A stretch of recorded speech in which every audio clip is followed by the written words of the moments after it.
तो नमस्कार दोस्तों, कैसे हैं आप सब। दोस्तों आज की वीडियो में हम डिस्कस करेंगे administration of justice in Madras 1639 से 1726 के बीच की बात है ये। ठीक है, तो देखते हैं क्या है ये। तो मद्रास में जो जुडिशियल एडमिनिस्ट्रेशन था वो 3 स्टेजेस से डेवलप हुआ। ब्रिटिशर्स ने डेवलप किया था और 3 स्टेजेस से डेवलप हुआ है। स्टेज 1 जो है 1639 से 1665 के बारे में, 1665 से 1683 सेकंड स्टेज, 83 से 26 थर्ड स्टेज। अब देखते हैं कि किस स्टेज में हुआ क्या क्या था। तो 1639 में फ्रांसिस डे नाम से एक कंपनी के ऑफिसर थे जिन्होंने चंद्रगिर में हिंदू राजा की ज़मीन एक्वायर कर ली। ठीक है, अब एक्वायर करने के बाद 1640 में उन्होंने एक फैक्ट्री वहाँ पर कंस्ट्रक्ट करी जिसका नाम दे दिया था फोर्ट सेंट जॉर्ज। अब उस फैक्ट्री में जितने भी लोग रहते थे, फैक्ट्री को ही उन्होंने एक वाइट टाउन का नाम दे दिया और फैक्ट्री के आसपास जितने भी विलेज थे या जितने भी लोग रहते थे उसको उन्होंने ब्लैक टाउन का नाम दे दिया। तो 2 टाउन डिवाइड हो गए, एक तो वाइट टाउन जो कि फैक्ट्री है और ब्लैक टाउन जो कि आसपास की जगह है। अब वाइट टाउन में जुडिशियल एडमिनिस्ट्रेशन के लिए एजेंट एंड काउंसिल को ऑथराइज किया गया। मतलब एजेंट एंड काउंसिल एक अथॉरिटी है जिसको सिविल और क्रिमिनल केसेस देखती थी। ठीक है, लेकिन सिर्फ वाइट टाउन में। ठीक है, अब ब्लैक टाउन में क्या, तो ब्लैक टाउन में था शॉल्ट्री कोर्ट जो कि आपको दिख रहा होगा। शॉल्ट्री कोर्ट जो था वो ब्लैक टाउन के लिए था जहाँ पर एक नेटिव जुडिशियल ऑफिसर को अपॉइंट किया जाता था जिसको अधिकारी भी बोला जाता था। ठीक है, और वो जो था वो जुडिशियल एडमिनिस्ट्रेशन देखता था। लेकिन किस तरीके के केसेस देखता था? सिंपल केसेस देखता था, सीरियस ऑफेंसेस नहीं देखता था, जैसे मर्डर वगैरह हो गया, ये सब नहीं देखता था। सिंपल केसेस देखता था, उसको अधिकारी बोला जाता था। और ये शॉल्ट्री कोर्ट की जो अपील थी वो जाती थी एजेंट एंड काउंसिल के पास।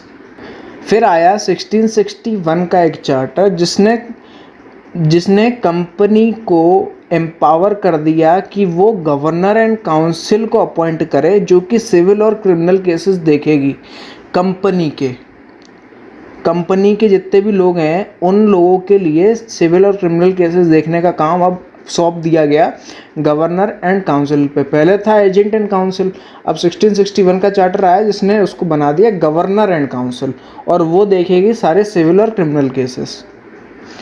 अब बात करते हैं स्टेज 2। स्टेज 2 आ चुकी है यहाँ पर 1665 से 1683 स्टेज 2 चलिए। तो सबसे पहले स्टेज 2 में क्या हुआ, हाई कोर्ट ऑफ जुडिकेचर बन गया।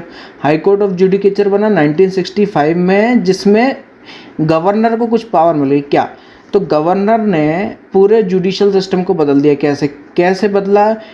अब गवर्नर और 12 जूरीज बैठने लगी। अब जो जुडिशियल सिस्टम है ना, जुडिशियल वो जो केसेस हैं वो कौन देखता था? गवर्नर और 12 जूरीज साथ में मिलकर बैठते थे वो हफ्ते में 2 दिन, और सारे सिविल और क्रिमिनल केसेस दोनों देखते थे वो।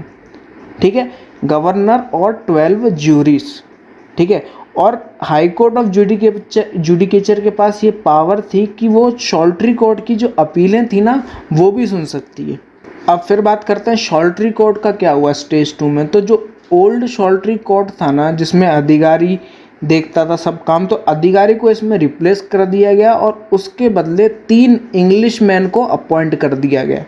ठीक है, अब ये जो 3 इंग्लिश मैन हैं ये हफ्ते में ये लोग भी 2 दिन बैठते थे और ये सिविल केसेस और क्रिमिनल केसेस दोनों देखते थे। लेकिन सिविल केसेस ये देखते थे वो केसेस जिनकी वैल्यू 50 पगोडास तक है। अब पगोडा क्या, एक तरीके की आप करेंसी मान लो, गोल्ड कॉइन्स होते थे। ठीक है, तो 50 पगोडास जिस सिविल सूट की वैल्यू है वो सुनते थे और पेटी क्रिमिनल केसेस देखते थे ये शॉल्ट्री कोर्ट। अब आ गया स्टेज 3। स्टेज 3 1665 से 1726 तक गई है। अब इसका सबसे पहला जो कोर्ट है वो है एडमिरल्टी कोर्ट। एडमिरल्टी कोर्ट है क्या बेसिकली? सबसे पहले अब आपको जैसे मालूम होगा कि जो ईस्ट इंडिया कंपनी जो आई थी ये ब्रिटिश से एक एक्सक्लूसिव राइट लेके आई थी कि सिर्फ वो ही इंडिया से ट्रेड करेगी और कोई ब्रिटिश सब्जेक्ट कोई भी इंडिया से ट्रेड नहीं करेगा उसके अलावा। और करना होगा तो उसको पहले लाइसेंस लेना पड़ेगा। कंपनी से लाइसेंस लेना पड़ेगा, ठीक है। तो लेकिन इसके बावजूद क्या हुआ कि कुछ ब्रिटिश ट्रेडर्स थे जिन्होंने ट्रेडिंग करी इंडिया से, तो अब ये सारे मुद्दे सुलझाने के लिए ही एडमिरल्टी कोड को लाया गया था। एडमिरल्टी कोड बेसिकली 1683 के चार्टर से बनी थी, लेकिन 1686 में इस्टेब्लिश हुआ था ये एडमिरल्टी कोड। ये 3 लोगों से बना है एडमिरल्टी कोड। सबसे पहला तो एक क्या बोलते, एक तो जज एडवोकेट जो कि वो चीफ जस्टिस है, उसको आप अलग हटाओ। इसके अलावा 3 लोगों से बना है। एक तो एक ऐसा आदमी जो कि सिविल लॉ का बहुत जानकार हो, ठीक है, सिविल लॉ का जिसको नॉलेज हो, और 2 मर्चेंट जो कि कंपनी अपॉइंट करती है, ठीक है। तो ये 3 लोगों से, एक्सक्लूडिंग द जज एडवोकेट जो कि वो है जज, ठीक है। अब ये केस कौन कौन से सुनते थे?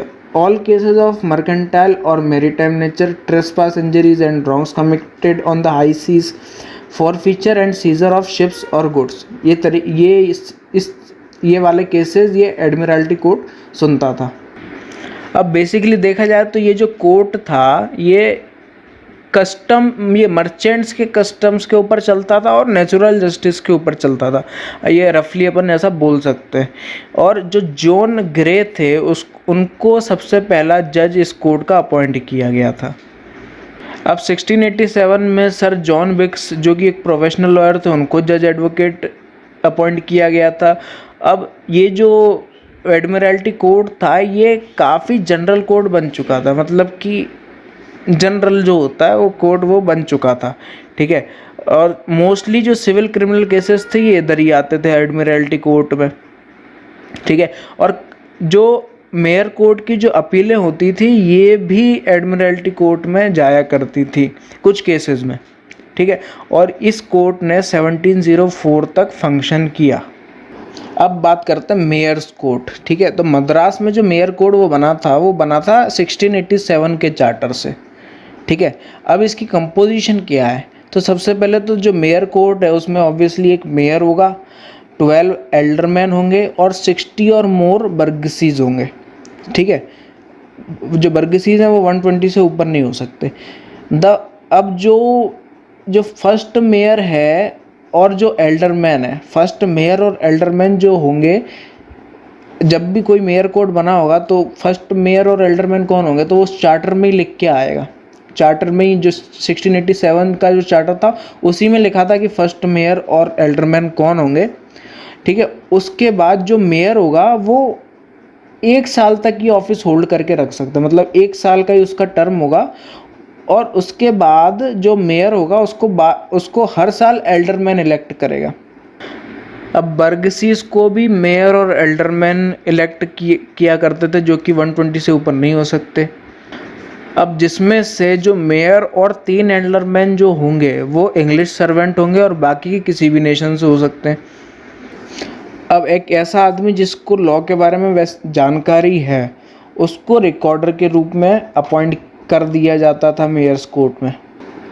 अब जो मेयर कोर्ट है वो किस तरीके के ऑफेंस देखता था? तो सबसे पहले जो सारे सिविल केसेस देखता था जिसकी वैल्यू 3 पगोडास तक है, ठीक है। और सारे क्रिमिनल केसेस देखता था with the help of jury, जिसकी जो पनिशमेंट है वो या तो फाइन है या इम्प्रिजनमेंट है, ठीक है।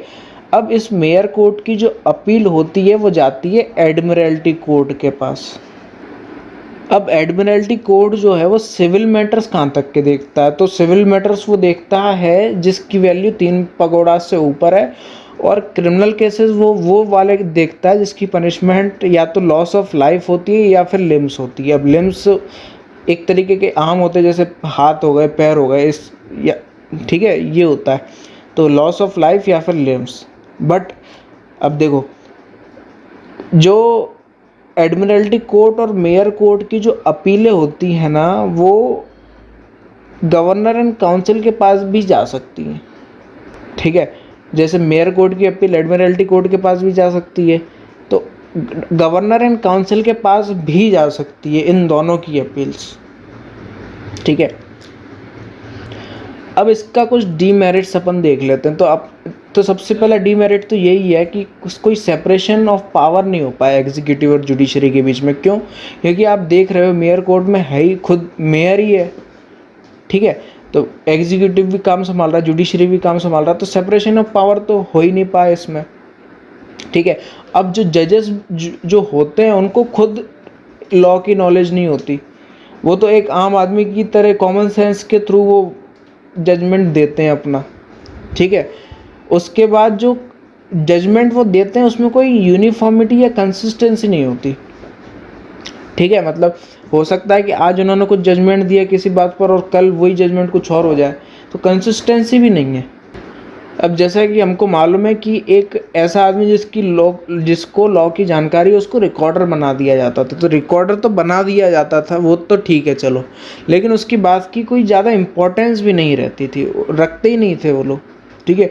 उसकी ओपिनियन को कोई ज़्यादा कंसिडर नहीं किया जाता था, तो ये भी एक तरीके का डीमेरिट है।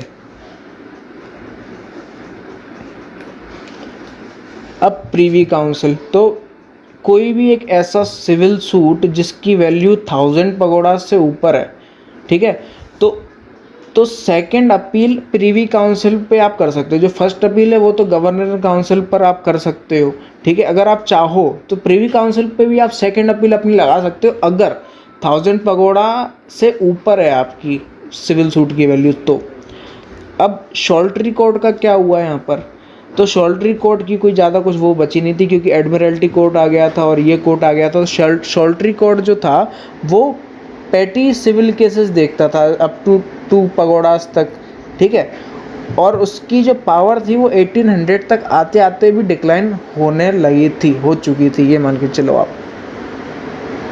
तो दोस्तों ये था पूरा administration of justice in Madras. उम्मीद करता हूँ आपको समझ में आया होगा। हम फिर मिलेंगे किसी नई वीडियो के साथ, तब तक के लिए थैंक यू वेरी मच।